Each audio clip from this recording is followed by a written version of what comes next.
बेटा अब्बू घर है? जी हैं। उनको जरा बाहर भेजिए। जी हजरत, अभी बुलाती हूँ, आप ठहरिए। हाँ रजाक भाई, कोई काम हो तो बताना यार, मेहरबानी। पापा, आपको नीचे कोई बुला रहा है। अच्छा बेटा, मैं जाकर देखता हूँ।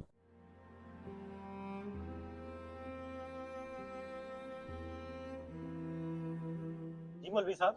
अस्सलाम वालेकुम। वालेकुम अस्सलाम मौलवी साहब। भाईजान, मोहल्ले की मस्जिद में तमीरी काम चल रहा है, क्या आपको हिस्सा देना चाहते हो? मौलवी साहब माफ करना, मैं खुद 2 महीने से बेरोजगार बैठा हूँ। इंशाल्लाह अगली दफा देखेंगे। कोई बात नहीं भाईजान, अल्लाह आपको रोजी दे। ये हजरत। जी बेटा। हजरत आप 2 मिनट रुके, मैं आती हूँ। फातिमा बेटा, तुमने मौलवी साहब को क्यों रोक दिया? आपको पता तो है मेरे पास पैसे नहीं है। पापा मेरे पास कुछ पैसे हैं, मैं अभी लेकर आती हूँ। पापा इसमें हैं पैसे। पर फातिमा बेटा, ये पैसे तो आपने अपनी सालगिरह के लिए इकट्ठे किए हुए थे। पापा, सालगिरह करने से जिंदगी का 1 साल कम होता है। इससे बेहतर ये नहीं कि ये पैसे मैं अल्लाह की राह में दे दूं, जिससे मुझे जिंदगी और आखिरत दोनों में सवाब मिलेगा।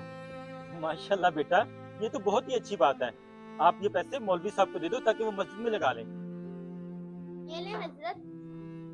कितने पैसे हैं बेटा? हजरत मैंने गिने नहीं, आप सारे ही ले जाएं।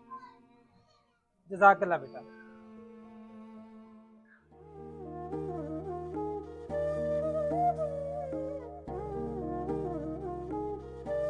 अगर आपको हमारी वीडियो अच्छी लगे तो सदका जारिया समझकर शेयर ज़रूर कीजिएगा।